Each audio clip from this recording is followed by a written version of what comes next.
Alors du coup, bienvenue dans cette fabrique avec Laurent Lefebvre, donc l'auteur notamment de Foxboy.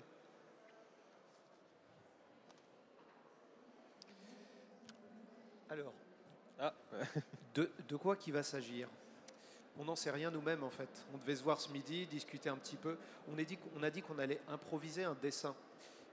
Moi, j'ai un peu pour particularité donc de faire du super-héros. Je fais beaucoup de comics. J'ai lu beaucoup moi-même de Marvel quand j'étais minot. Et je suis resté à peu près au même âge mental, 12 ans et demi. Et je vous propose, parce qu'en fait j'ai une particularité, c'est que je fais mes dédicaces sur du carton noir, des feuilles de garde noires. Et on s'est dit que ça pourrait être intéressant, je ne vais pas me lancer dans des grandes théories de dessin, je suis un autodidacte moi de toute façon, que c'était peut-être plus sympa qu'on réfléchisse ensemble à un thème de dessin ou à un personnage. Et puis j'avais même envie de me tourner vers vous et on pourrait faire le personnage que vous me proposez. Et puis moi je le commente un petit peu et on va parler avec Benjamin. Et si vous avez des questions à relayer pendant la réalisation, c'est un peu fort, non? Pat Le Guen? Allô? 1, 2, 3. Oui, c'est bien là, c'est mieux. Si vous avez des questions en même temps, bah, je peux répondre en même temps et puis épatouiller avec les doigts. Voilà, donc n'hésitez pas à vous installer, il reste de la place devant. C'est comme à l'école, on a l'impression que le professeur fait peur, alors on se met dans le fond. Si vous partez, que c'est ennuyeux, je vous verrai quand même, donc autant venir devant. Est-ce qu'il y a des questions avant qu'on commence à dessiner? D'ordre général, ça, ce que j'utilise, c'est des marqueurs Posca. Dedans, il y a de la peinture acrylique. L'avantage, c'est que c'est couvrant par rapport à de l'aquarelle qui est translucide. C'est-à-dire que sur un fond noir, on ne verrait rien. Que je fasse du rouge, du jaune, du orange, ça donnerait du noir. Mais ça, c'est couvrant et donc c'est très bien. On peut empiler des couches et même quand c'est raté, on peut se rattraper un petit peu. Et en dédicace, c'est toujours assez... les gens aiment bien, en fait. Donc, est-ce que quelqu'un aurait une proposition? Ah, pardon? Oui. Quels auteurs de comics m'ont influencé? Alors, je suis né en 77 déjà, sous Giscard, donc j'ai des goûts de vieux. Donc ça va être des auteurs des années 70-80 principalement. Gene Colan, qui dessinait Daredevil, Frank Miller, David Mazzucchelli, Bill Sienkiewicz. C'est toujours gênant parce que quand on cite des cadors, c'est comme si on se comparait à eux alors qu'on n'est pas du tout dans la même cour évidemment. Mais c'est cette école-là, on va dire, les années 80. Et puis en franco-belge aussi, il y a Herman. Actuellement, il y a Emmanuel Guibert qui me sidère bien. Il y a Thierry Martin qui a une expo ici, là, d'enveloppe, qui est en plus, qui est un bon copain en plus, qui ne gâche rien, qui va faire un Batman bientôt, là, qui sort en septembre chez Urban. L'idée, c'est que 14 équipes du monde entier, scénaristes, dessinateurs, vont faire un petit récit de 6 à 10 pages. Donc il y a des Russes, Espagnols, Italiens, Pologne, Mexique. Vraiment, il y a plein de pays, la Chine. Et pour la France, c'est Thierry Martin, donc futur star international, ici présent là, à Amiens. Et peut-être à 30 mètres d'ici, parce que je l'ai vu rôder il y a quelques minutes. Donc voilà. Pour les influences, voilà. La lecture, c'est Strange, forcément. Quand on est né, Strange, spécial Strange, ça parlera aux plus vieux. C'est qui publiait donc Daredevil, Spider-Man, qu'on appelait l'araignée à l'époque, celle qui est tombée dans la purée, comme le voulait la chanson, les X-Men, etc., quoi. Voilà. Des questions, des suggestions de dessins, des idées? Les pitchounettes là devant? Non? On va peut-être en faire plusieurs. On a pris 1, 2, 3 bouquins. Je les fais directement sur les bouquins en fait. Vous avez une idée? Suggestion de personnage? Non? Un petit héros, quelqu'un là?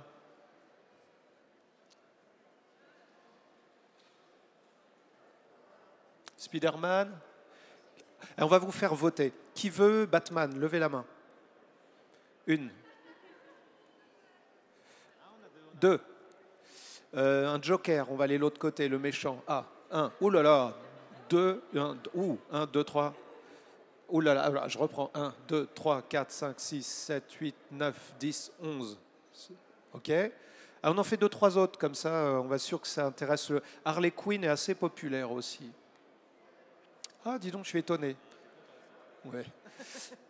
Deadpool, on peut faire une rencontre. Les deux personnages qui ont le plus de voix, on va les faire se rencontrer. Parce que ce ne sera pas juste un dessin, ça va être l'idée de pouvoir parler de comment les confronter, comment les mettre en scène. Parce que là, c'est pas juste, tiens, je connais par cœur un costume, une cape, c'est de se dire, tiens, comment on les fait se rencontrer. Donc là, on a Batman qui est en bonne position. On va dire, allez, Hulk.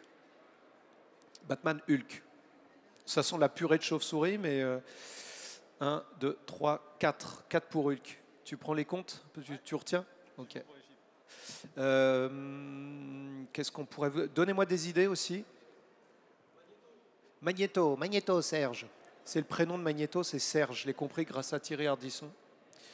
Alors, Magneto, 1, 2, 3, 4, 5. 5. C'est lui pour le moment qui arrive juste derrière. Magneto Batman. C'est le jeu, ma pauvre Lucette, comme on dit. Hein. Ça va faire un drôle de truc, mais c'est ça qui est rigolo aussi. On peut prendre des trucs complètement incongrus, genre Mickey Mouse. Mickey. Rocket Raccoon. Raccoon des Gardiens de la Galaxie. Ça peut être marrant, ça. 1, 2, 3, 4, 5. Ah, égalité avec Magneto. Le raton laveur égale avec le maître du magnétisme. Ce qui m'amène à Gandalf, parce que l'acteur de Magneto, Ian McKellen, c'est aussi Gandalf. Gandalf Batman, ça vous dirait? De ouf, hop. Fuyez, pauvre fou! 1, 2, 3, 4, 5, 6, 7, 8, 9. Waouh, 10. Alors on va vers un Batman Gandalf. Ça va être absolument n'importe quoi. Hein. C'est pas un atelier qui va mettre en avant le 9e art, mais on n'est pas à l'école, on est là pour s'amuser. D'autres idées? Je suis pas très fort en manga, mais vas-y, annonce toujours. Comment? Je sais qu'on me l'a demandé en dédicace, mais à moins d'avoir un pense-bête, pourquoi pas? Luffy, c'est ça? Luffy. 1, 2, 3, 4. Alors, ça m'arrange un peu personnellement, mais j'aurais joué le jeu. Je vais jouer le jeu. Emmanuel Macron, il n'est pas originaire du coin, non? Non. C'est-à-dire? Non, on oublie. Brigitte, pareil. Des idées? Harry Potter? On est sur quoi là déjà, rappelle-moi? Gandalf Batman. Gandalf Batman, c'est pas mal en même temps. Hein. Est-ce qu'on s'arrête là-dessus? Oui, pas d'autres idées? 5 secondes pour faire une proposition. France, 12 points. Adjugé, vendu. Allez, c'est parti. Réfléchissez, si on a le temps, on va en faire un autre derrière. Donc on est parti d'emblée sur un format paysage, parce que tout simplement, ça colle, non, c'est pas encore mis, mais tout à l'heure, ça va être plein écran. Et voilà. Alors on a toujours des contraintes, mais de la contrainte arrivent aussi des idées, d'autres libertés. Donc forcément, on va faire un gauche-droite. Alors moi, quand je vois Batman, il y a une infinité de possibilités. Gandalf, je le vois sur le pont de Khazad-dûm avec le Balrog. Forcément. Forcément. Donc, qui dit Khazad-dûm dit grotte, qui dit grotte dit chauve-souris. Donc, il y a une espèce de logique. On essaie de trouver une sorte de terrain commun qui fait que je ne vais pas les envoyer à Center Parks. Quoi. A priori, je peux trouver un truc un peu plus raccord avec l'esprit. Alors souvent, je commence à crayonner, mais je ne sais pas ce que je vais faire. Le tout, c'est que, un peu comme quand on regarde des nuages, et on voit un nounours, un dragon, un rhinocéros. Et on peut copier ce dessin qu'on voit dans les nuages.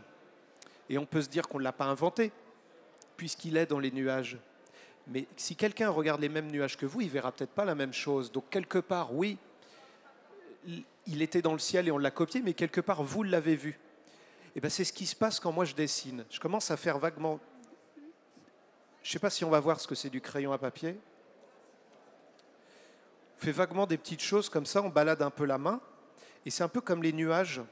Il y a un moment où on voit des choses. Il y a des choses où on dit ça ne m'intéresse pas, mais ça, si je le creusais, ça pourrait donner quelque chose d'intéressant.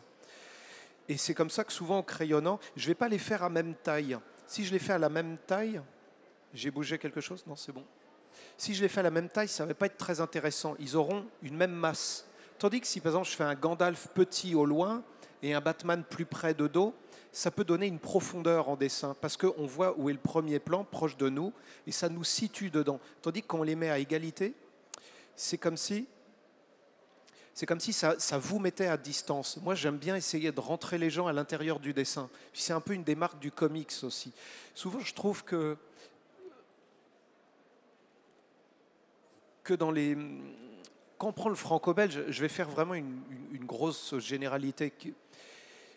Prenez une case de Gaston mentalement. Tiens, j'ai des feuilles de papier blanc.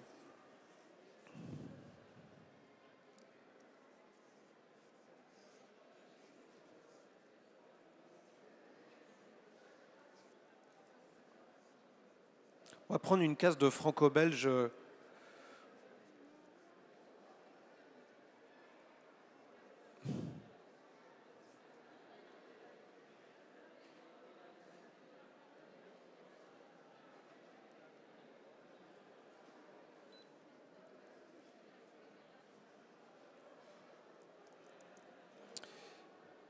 Vous voyez l'idée? Ça vous dit quelque chose? Ça, c'est très franco-belge dans ce que, en tout cas, tel que je me le représentais quand j'étais enfant, que ce soit Tintin, Gaston, ou Astérix, ou Spirou. C'est-à-dire qu'on a des personnages dans une case avec les pieds qui marchent quasiment en bas et à l'arrière, un décor. Ben pour moi, ça me fait penser au théâtre. C'est-à-dire que les personnages souvent vont de la gauche vers la droite, c'est le sens de lecture, côté cour, côté jardin. Et puis, on a les pieds à hauteur de nos yeux, comme si on était assis au théâtre et qu'on regardait une scène. Et ça, c'est très franco-belge pour moi. Évidemment, quand on a lu du Blueberry, du Philémon, de Herman, Jérémia, toutes ces choses-là, à peu près au même âge, évidemment que ce n'est pas vrai, que c'est plus compliqué que ça. Mais ce que j'aimais, moi, dans les super-héros, très vite, aussi, c'est ce côté...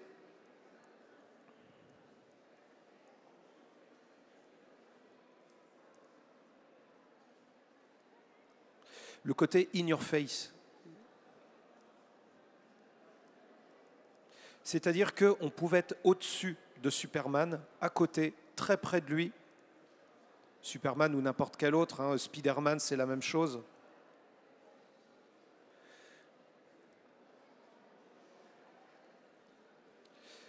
Et ça, c'est plus proche du cinéma que du théâtre. Et moi, ce qui m'a toujours plu aussi dans les comics, c'est qu'il y a un côté cinématographique.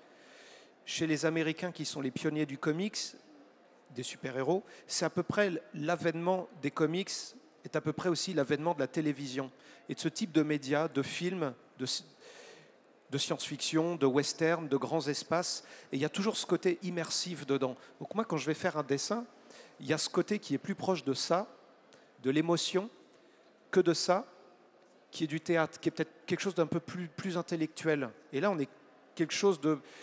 Scorsese l'a décrit en parlant des films de super-héros, il s'est attiré pas mal de foudre, mais c'était très compréhensif. Ce qu'il disait, c'est qu'on est plus proche de l'expérience du parc d'attractions, en fait, des montagnes russes quand on va voir un film Marvel. Ce qui ne veut pas dire que ce n'est pas du cinéma, c'est plus que ça rapproche l'idée, ce qu'il voulait dire. Une fois de plus, ça a été très mal pris, comme s'il y avait les intelligents, les auteurs qui s'opposaient à l'industrie de l'entertainment, de la distraction, de Marvel, des Avengers et tout ça. Mais c'est du fun. Il n'y a pas qu'une raison d'aller au cinéma. Soit c'est pour réfléchir, être ému, rire, soit c'est pour avoir des sensations. Moi, ce que j'adore, c'est quand il y a les deux. Et j'aime surtout Scorsese, d'ailleurs, pour ça. Et parfois, chez les films de super-héros aussi. Donc, on va revenir à notre dessin de Gandalf et Batman. Je vais donc essayer de trouver une manière, comme le dessin de Superman, d'amener une espèce de sensation un peu de cinéma, de montagne russe, de vous rentrer à l'intérieur. Donc là, je ne sais pas si ça apparaît à l'écran, mais j'essaie de crayonner, de visualiser un peu une grotte, qui est un mélange dans ma tête déjà de la Batcave et peut-être l'idée qu'il n'y a pas de fond, qu'il y a peut-être un pont, quelque chose d'énorme, comme le pont de Khazad-dûm des mines de la Moria qu'on voit dans la communauté, comment ça s'appelle le premier? La communauté de l'anneau. La communauté de l'anneau, merci. Donc voilà, il y aurait un pont. Je ne sais pas si on voit. Oui, si on voit. Vous voyez, il y a un pont ici, on est très près, donc on pourrait avoir ici un personnage à taille humaine. Ça pourrait être Gandalf ici de dos. Et on part au loin avec des grands arceaux comme ça. Et ici, il y aurait un protagoniste en face qui pourrait être Batman ou inversement. Peut-être Batman ici, on va peut-être faire Batman ici. Batman, c'est une grande cape. Donc de dos, c'est pratique.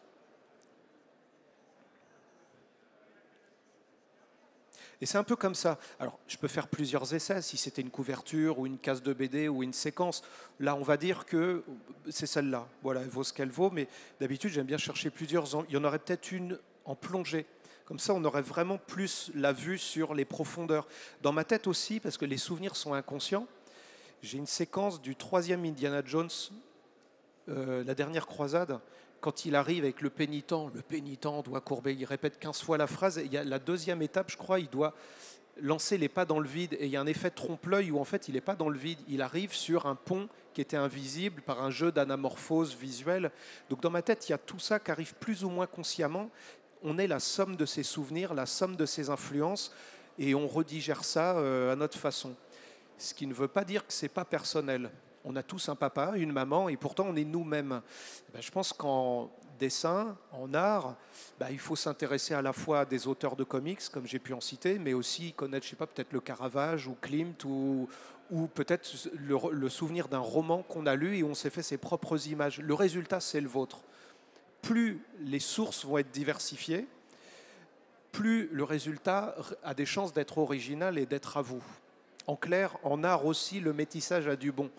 C'est bien, il faut brasser un peu tout ça, quoi. Donc on avance, je précise un petit peu, j'aime bien l'idée qu'il ne soit pas trop droit le pont, donc que lui-même il soit un petit peu serpentant, parce que ça renforce l'idée que est-ce qu'il est bien solide, est-ce que ça tient.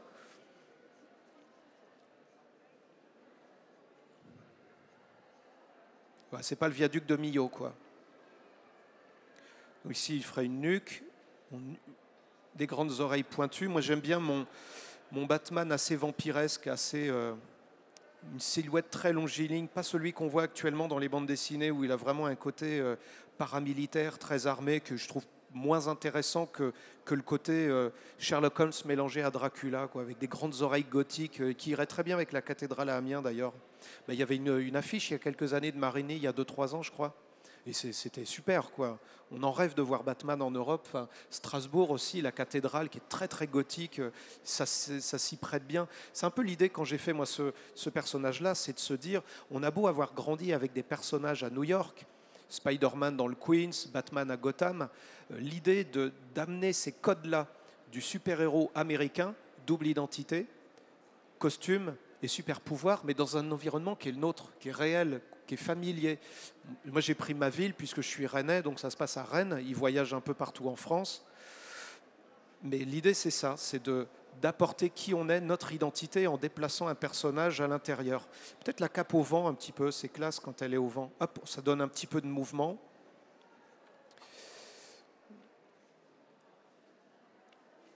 Et c'est là où je me dis, il y a mieux à faire. Je vais gommer mon Batman. Je vais lui donner une posture un petit peu plus de gargouille, un peu plus campée. Voilà. Hop, je fais approcher le pont. Il n'y a pas de parapet. Comme ça, donc c'est encore plus vertigineux de se dire qu'on fait un pas de côté, il n'y a rien pour s'appuyer, on tombe directement. Donc là, le Batman, je vais lui mettre une pose un peu plus. Une main en arrière.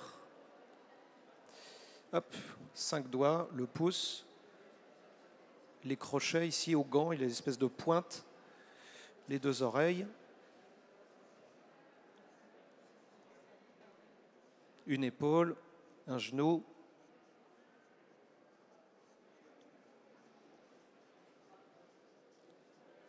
et l'autre jambe part en arrière. Si vous vous inquiétez, vous ne voyez rien, c'est normal, vous inquiétez pas, c'est mes brouillons. Le tout, c'est que moi, je vois à peu près où j'y vais et je ne précise jamais trop mes crayonnés parce que c'est au moment où je vais passer au propre. C'est un peu comme une rédaction. On peut vraiment préciser chaque mot, chaque tournure de phrase, point, virgule, ou juste se dire, J'ai en gros mon idée, ma formule, et je garde un petit peu une marge de création au moment où je vais passer ma copie au propre, celle qu'on va rendre au professeur avec notre nom souligné en rouge, etc. Ce qui est important, c'est comme on répète plein d'étapes. Moi, je fais le scénario, je fais le crayonné, je fais l'ancrage, je fais la couleur et je fais le lettrage.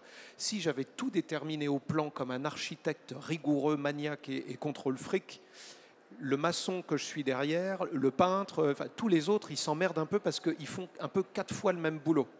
Donc j'aime bien à chaque étape laisser une marge de manœuvre en me disant oui, mais je pourrais rajouter ce personnage, tiens, je pourrais le tourner, tiens, je vais utiliser la lumière de telle couleur. Comme ça, chaque étape permet d'apporter sa petite dose de créativité qui est propre à chaque poste. Donc en dessin, c'est pareil, je ne m'embête pas trop longtemps. Dans les brouillons, ça permet de garder une énergie assez brute et on verra le reste pour dégrossir, quoi. Là, c'est vraiment, on y va un peu brut. Allez, peut-être, juste pour mémoire, se rappeler qu'on va mettre quelques stalactites. Voilà, c'est suffisant. Et ici, il va vraiment être petit, mon Gandalf. Peut-être que je vais le rapprocher un peu. J'aimais bien l'idée qu'il soit loin, pourtant.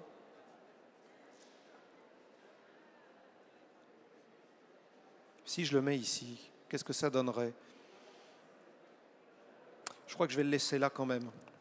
J'ai tenté, ça ne me plaît pas, j'abandonne. Donc j'attaque.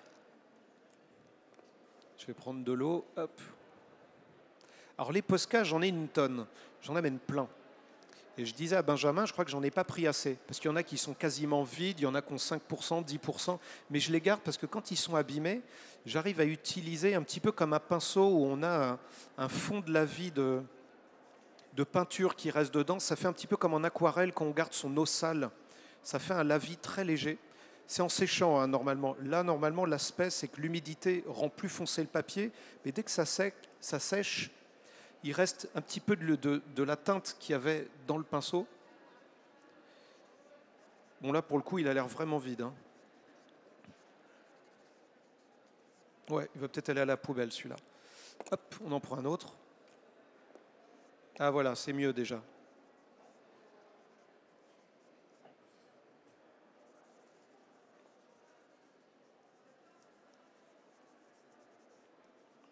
Pour le moment, vous voyez, on patouille parce que c'est après qu'on va mettre vraiment les détails, les petits trucs fins qui fait qu'on va se dire, ce n'est pas des taches de gris, c'est que dans l'absence de gris, en négatif du gris, ce qu'on voit, c'est le plafond.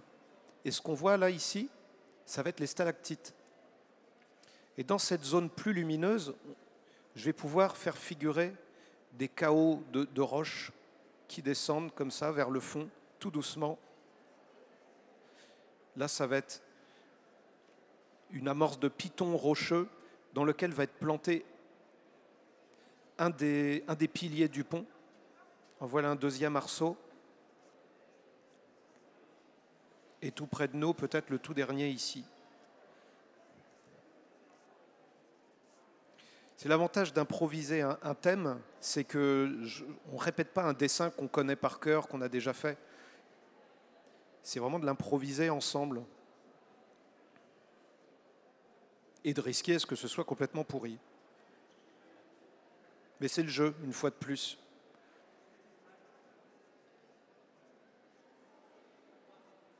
Si vous avez des questions à un moment ou à un autre, il ne faut pas hésiter à vous signaler.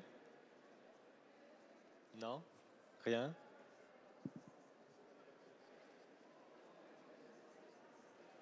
Donc là, je fais un petit tour vraiment très rapide.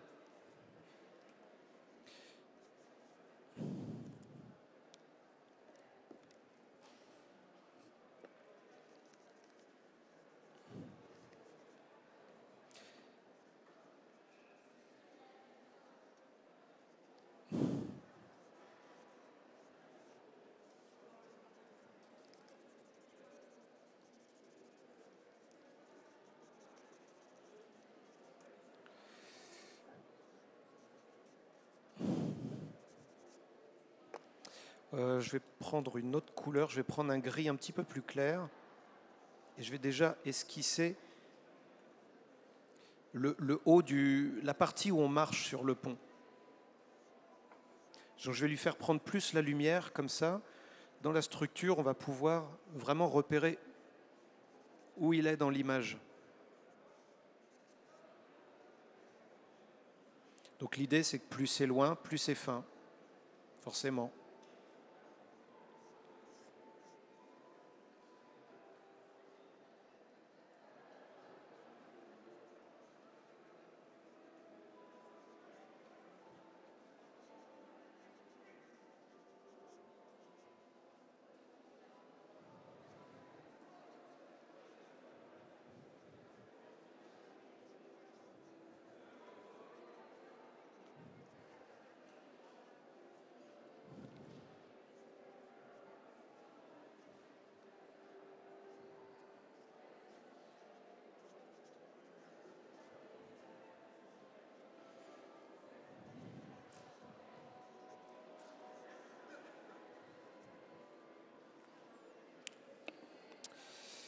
Je vais mettre quelques petites taches de bleu, ça va m'aider à resituer le personnage tel que je l'ai placé.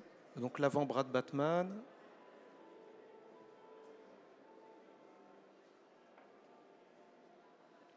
Là, c'est sa tête de dos. Un mouvement de cape.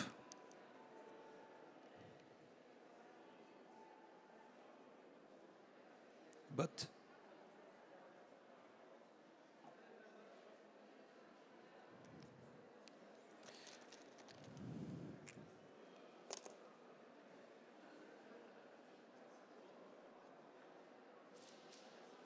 Alors ce que je fais avec le doigt, là, ça s'appelle estomper. C'est quand on va mélanger deux couleurs, le bleu foncé avec le bleu clair, pour qu'ils se mélangent. C'est là où la lumière vient frapper, vient rencontrer le Batman, quoi. Donc c'est plus clair. Et lentement, il y a le volume de la tête qui tourne et part lentement dans des zones plus sombres.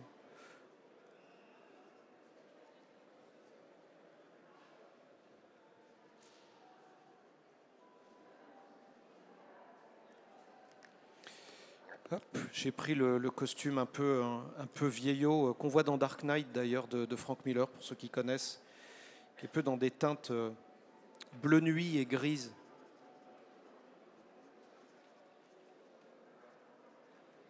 Là, on est encore dans... C'est des masses que je pose. C'est pas très précis. On est en train de poser des masses, des ensembles d'éléments. Petit à petit, on va affiner, quoi.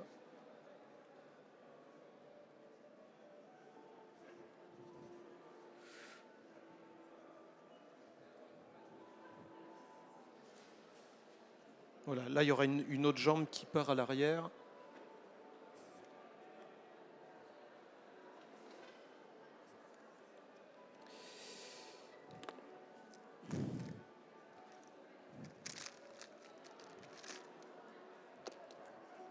Et là, on peut mettre des éléments. J'ai commencé à placer un peu les premiers moellons de pierre. Comme ils sont plus près, on les voit. Après, plus on part dans le lointain, on ne va pas les signifier, on ne va pas les dessiner au loin, on les dessine au près. Et c'est votre cerveau qui va conclure, bah ça c'est de la brique, c'est une muraille qui a été construite, et au loin, vous allez continuer de traduire ce qui part vraiment dans le lointain, qui est presque plus défini graphiquement, mais en fait, comme vous savez que là au début c'est un pont, bah après vous acceptez naturellement, c'est vous qui faites le boulot en fait, c'est celui qui regarde le dessin, qui complète.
Là, je parle pas parce que je me concentre. C'est là où on commence à mettre des toutes petites touches de couleur, des petits détails, des petites choses plus fines. L'œil, il va aller instinctivement vers là où il y a des contrastes forts, des contrastes de couleurs, des contrastes aussi foncés, clairs. Donc l'œil, normalement, il va aller dans cette zone-là, pas là. Il ne va pas se perdre ici parce qu'il ne se passe rien de particulier. Tandis que là, l'œil, tac, c'est une manière de simuler un peu le mouvement. On est programmé pour ça, parce qu'on a été des proies il y a longtemps, on a été des chasseurs. Donc si vous regardez, je ne sais pas si vous savez déjà arrivé de prendre en photo un oiseau dans la haie, dans le jardin. On voit que ça. On voit un petit rouge-gorge, on le prend en photo. Et quand on regarde la photo, on met un long moment à trouver ce qu'on voyait parfaitement du premier coup, parce que l'oiseau bouge. Et le reste ne bouge pas. La haie, l'herbe, a priori, à part un petit mouvement de vent très léger, il ne bouge pas. Et on s'en rend compte dans une photo. Et un dessin, c'est comme une photo, c'est quelque chose de figé. Donc il faut trouver des moyens artificiels de reproduire cet effet qu'a le cerveau, de se focaliser sur ce qui bouge, alors que c'est immobile. Donc on utilise des stratagèmes, des trucs qui sont la couleur, les contrastes ou la composition. On peut en fait faire en sorte qu'avec des lignes invisibles, des perspectives, on dirige comme des flèches qui vont amener le regard à être piégé dans un endroit, si on fait bien notre boulot, normalement. Pour ça que étudier la peinture, les peintres et pas mal de gens aussi en BD, en illustration, c'est aussi utile de décomposer une case en disant quelles sont les lignes de force. Chez Rubens, en peinture, il fait des tourbillons souvent. Voilà. Donc il y a tous ces éléments-là qui concourent à aider. Pour une couverture de BD aussi, c'est intéressant parce qu'il y a toutes les autres BD à côté. On essaie de se distinguer, d'avoir quelque chose d'efficace qui vous donne envie d'ouvrir. Et voilà. Alors revenons à notre grotte. Là, je vais tricher de la même manière. Je vais rajouter des petites taches de couleur qui n'existeront pas ailleurs dans le dessin. Mais pareil, dans cette même idée d'essayer d'attirer votre regard, forcément, mon crayon est en train de décéder en direct.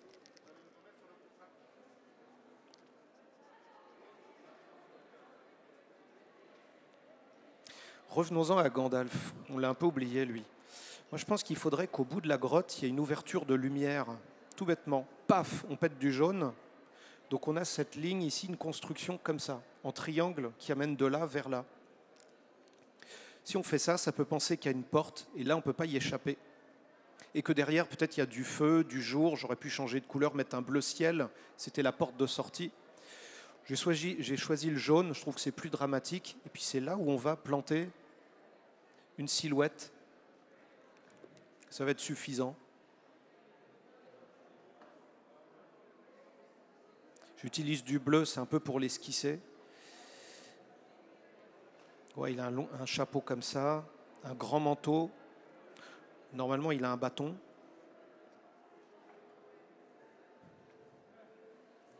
Tiens, on va peut-être faire des marches. Ça va aider à comprendre. Ça va aider à projeter la lumière au sol. On va changer un petit peu le truc.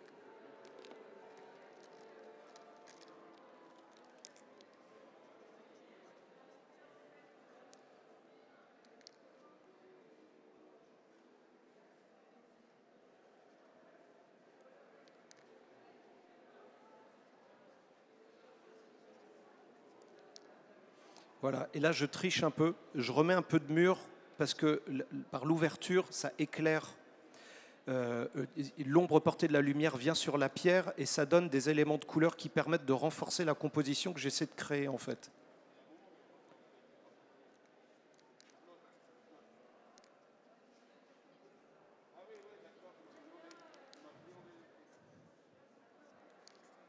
Et ça se perd très lentement en dégradé. Plus on s'éloigne de la source de lumière, moins cette lumière vient impacter le décor dans lequel on est. Hop, voilà.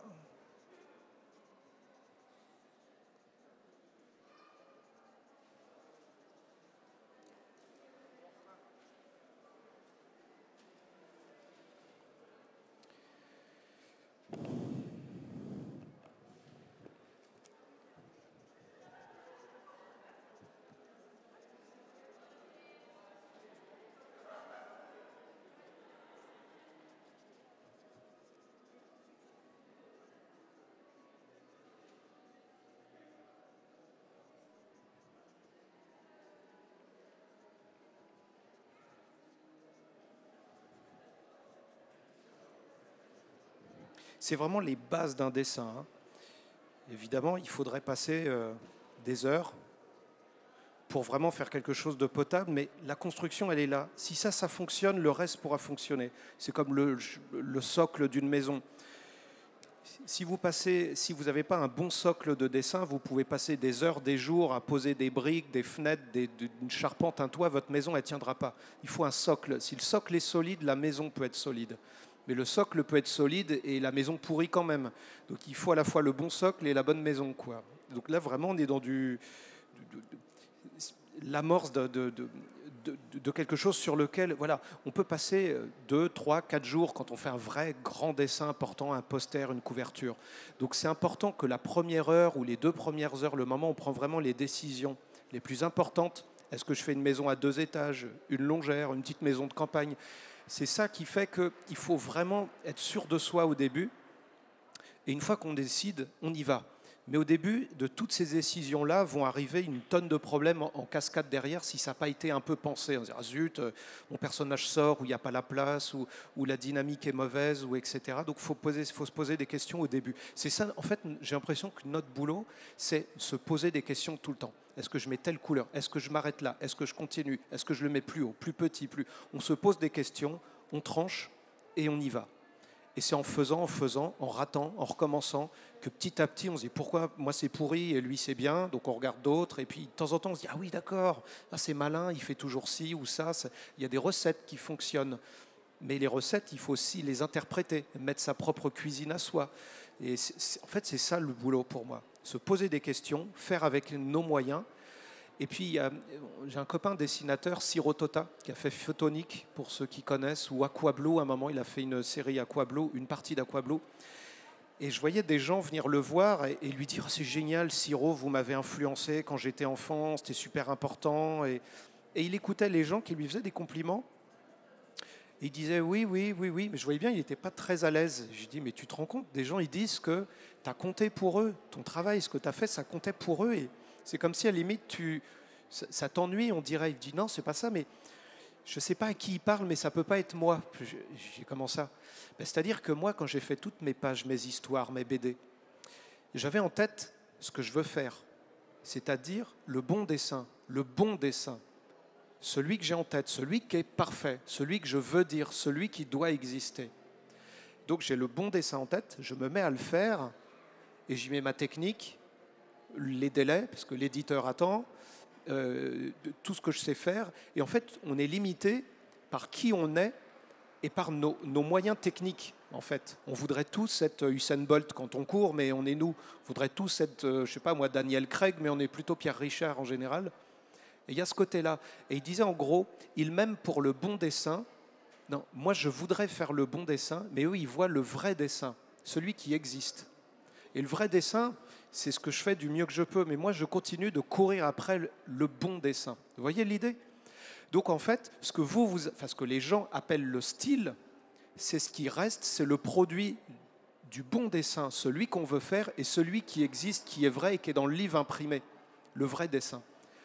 Et soit on se contente, on se dit bon, bah, c'est comme ça, soit on continue de courir après, c'est mon cas, mais dans tous les cas, il faut accepter l'idée qu'on n'aura jamais ce qu'on a envie de faire. Quoi qu'on fasse, de la course, jouer du saxo, draguer les filles, faire du dessin, c'est toujours la même chose. On doit faire le deuil du bon dessin et quelque part apprendre à accepter ce qui reste le vrai dessin. Je ne serai jamais Franquin, je ne serai jamais Frazetta, je serai, comme disait Oscar Wilde, don't be a second rate yourself. Don't be a second-rate someone else, be a first-rate yourself. Ne soyez pas un autre d'une deuxième classe, soyez un vous-même de première bourre, quoi, en fait. C'est plus facile en français. Allez, je reviens un peu à mon dessin, puis on va en attaquer un autre. Il est quelle heure il est, là, en fait Père Fouras, maître du temps. Il est déjà 5h10. Ah ben voilà, je crois que j'ai passé tout mon temps entre mon blabla, alors je vais avancer un petit peu. Je voudrais mettre des teintes un peu plus clair pour justement vous tromper dans le fait qu'il n'y a pas grand-chose dans mon dessin, vous voyez, hein, parce que vous l'avez vu naître. Des petits effets qui vont renforcer la perspective, qui donnent l'illusion qu'il y a un pont en pierre dans une grotte qui vient de se faire, alors que c'est juste quelques vilaines taches de Posca faites en parlant. Trop.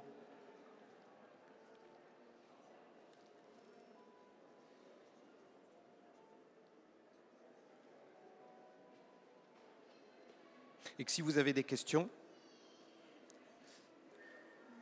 en même temps que je mets les dernières touches le plus rapidement possible, ben c'est le moment.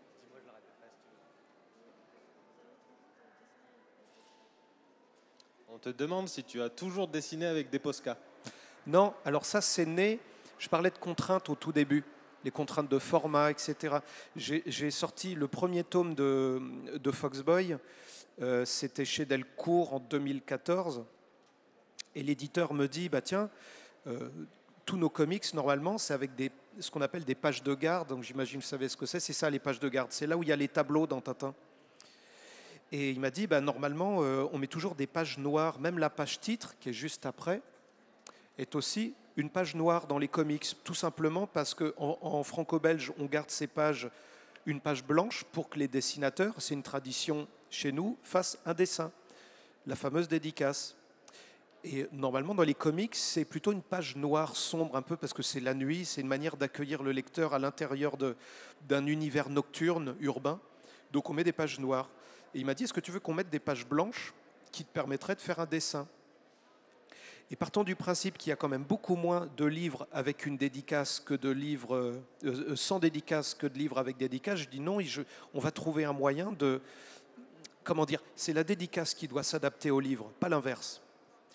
Donc à partir de là, il n'y avait pas trop le choix. Sachant qu'il y avait des pages noires, je me suis dit, bah tiens, la seule manière, ça va être d'acheter des pinceaux feutres pour faire un dessin un peu en négatif. Au lieu de dessiner en noir sur un papier blanc, je vais faire un portrait du personnage en blanc sur du noir. Et puis comme je suis un peu maniaque, j'ai une idée derrière la tête, je la poursuis. J'ai acheté du orange, et puis du jaune pour les yeux, et puis de la chair. Et puis des gens m'ont dit, tiens, ils aimeraient bien voir Hulk à la place de Foxboy, donc j'ai acheté du vert et du bleu. Et en fait, je me suis retrouvé à être sponsorisé par Posca. Je suis vraiment sponsorisé. Ils m'en envoient des caisses de Posca, en fait, quoi. Et ça m'arrange bien parce que ça coûte cher, ces trucs-là. Je sais pas, 3, 4 euros. Je vois des... ouais, je sais pas, c'est 4, 5, 6 euros, ces trucs-là, comme ça. Mais l'avantage, c'est que je peux m'amuser en dédicace. Vous voyez, je suis bavard. Je suis pareil, si vous allez me voir demain encore ou cet après-midi, là, tout à l'heure. J'aime bien bavarder en dessinant. Et l'avantage, c'est que pour moi, une dédicace, c'est pas forcément le personnage de la BD. Ça peut l'être, évidemment. Mais c'est surtout le souvenir d'une rencontre et d'échange. Si vous me dites, ah ben moi, j'adorais, j'en sais rien, moi, Venom, comme le petit garçon de tout à l'heure. Je lui dis, ça te dirait qu'on fasse moitié Foxboy, moitié Venom, ou Foxboy qui devient Venom Et d'un seul coup, ce n'est pas un dessin que j'aurais fait tout seul pour moi. C'est le produit de vous, ce que vous m'amenez, et ce que moi je vais faire pendant qu'on passe un moment ensemble. En ouvrant le livre, vous ne devez pas juste vous dire, oh, il vaut 10 balles de plus sur eBay, éventuellement. C'est de vous dire, ah oui, je me rappelle, il était hyper bavard, il nous avait parlé de Gandalf ou de je sais pas quoi. C'est ça qui est intéressant. Moi, en tout cas, c'est ça que je recherche quand je vais rencontrer, ce que ça m'arrive aussi, d'aller voir des auteurs. Je préfère un dessin pas parfait. Le boulot parfait, chiadé, c'est ça. On a mis 1 an à le faire, 1 an et demi. Ça, c'est la trace d'une rencontre. Ça ne peut pas être parfait. On est juste nous, on peut être fatigué, comme hier, on ne s'est pas vu depuis 1 an et demi avec les collègues, là. Donc ça s'est fini tard dans le hall de l'hôtel à Amiens. C'est pas grave. Et ben c'est ça, c'est la rencontre, c'est le fruit du moment où on se voit et vous amenez qui vous êtes et puis moi ce que je peux. Voilà, c'est un peu ça pour moi une dédicace en fait. Allez hop, je termine un petit peu là. Ah c'est bien ça, c'est un peu plus clair. Et puis voilà, je crois qu'on va arriver au bout de... Je ne sais pas ce que ça vaut comme animation, vous me direz, mais... On avait envie de tenter un truc, c'est-à-dire où on ne prépare pas. Et puis on fait confiance pour que les idées arrivent un peu au fur et à mesure. Hop, je vais affiner ici. L'avantage du Posca, c'est que comme ça recouvre, on peut revenir. Hop, ça va être le bâton. C'est presque de l'impressionnisme en fait. C'est très malin les impressionnistes. Ils ont compris qu'au lieu de s'embêter à peindre des coquelicots feuille par feuille dans un champ de blé, on met quelques petites taches rouges et on est beaucoup plus près de la réalité en faisant quelques taches. Comme je vous ai dit tout à l'heure, c'est vous qui faites le boulot en fait. C'est pour ça que dans Hugo Pratt ou dans Les Noirs qu'il y a chez Alex Stott, Hugo Pratt ou d'autres, on remplit. Ou Bernie Wrightson pour moi, parce que je suis fan de ce dessinateur américain qui a une manière de poser des noirs dans lesquels on va planquer tous nos cauchemars d'enfance. Si Alien a aussi bien marché, c'est parce que le costume était grotesque et que le mec qui se baladait dedans, ça ne le faisait pas. Ils ont baladé des nuages de vapeur, ils ont mis de la lumière dedans et on ne le voit pas. Et c'est ça qui fait peur. Parce que la peur, c'est vous. C'est toutes vos peurs qui sont contenues dedans. C'est un peu ça de Stephen King. C'est nos propres peurs qu'on va planquer dedans. Et donc ça, c'est imparable. Donc dans un bon dessin, dans les dessins que moi j'aime bien, c'est quand il y a cette part, les idées noires de Franquin, c'est incroyable de regarder les noirs. Il n'a pas rempli de noir, il a fait des petits zigouigouis au noir, au rotring. C'est un truc de fou. Mais quand on a la chance d'avoir vu un original de Franquin, on voit ça. Et dedans, le petit gamin qui va la nuit sortir, prendre un seau d'eau dans le jardin, et on voit qu'il y a des monstres qui se dessinent avec les pelleteuses, les grues, ça ramène à des trucs d'enfance. C'est hyper fort. Donc, il faut faire confiance aussi. On n'est pas là pour démontrer qu'on est le meilleur. Il y en a toujours des meilleurs que nous, mais plutôt de se dire quelle va être ma place à moi, où je vais m'arrêter pour laisser le lecteur rentrer et s'approprier le dessin. Là, c'est plus intéressant. Peut-être pour ça que j'ai choisi une grotte, en fait, là.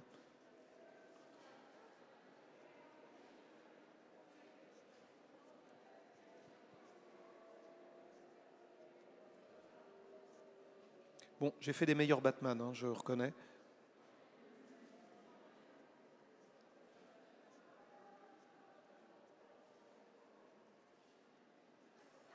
Vu qu'on s'approche de la fin, est-ce qu'il y a d'autres questions peut-être?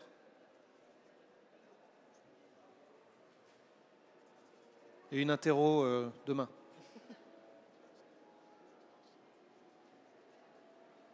Moi, je vais en profiter pour remercier Benjamin qui est à côté de moi, qui va être tout gêné de ça, mais parce qu'il nous a consacré là, cette année à Amiens, qui est un festival qui est cher dans le cœur de pas mal d'auteurs. Il y a Quai des Bulles, il y a Amiens, il y en a pas 50 en fait. Hein. Chacun évidemment a ses spécificités, mais de remercier toute l'équipe de Quai des Bulles, de On a marché sur la bulle, de Amiens, d'avoir poussé le bouton on y va, on le fait ce festival, parce que c'était pas évident, c'était pas simple. Donc c'est cool de vous revoir aussi. On est content de se revoir entre auteurs, de revoir les organisateurs et de vous revoir vous. Et putain, ça fait du bien, pardon pour le gros mot, hein, mais il vient du fond du cœur. Ça fait plaisir de vous revoir. Et puis on espère que c'est un peu le premier événement qui fait que ça y est, on recommence un peu à retrouver un peu de normalité et que les masques, moi je les aime bien, mais sur la tête des super-héros, et que nous, vite fait, on puisse les virer enfin pour de bon. Et c'est tout ce que je nous et vous souhaite. Donc merci à Benjamin pour la belle expo qu'il a consacrée. Vous pouvez la voir à l'entrée. Merci. Et puis n'hésitez pas, on est là tout le week-end si vous voulez une discussion un peu plus personnalisée et de one-to-one, comme on dit. Eh ben, on est là pour ça et ce sera avec plaisir. Voilà. Merci à tous. Merci bien. Merci Laurent.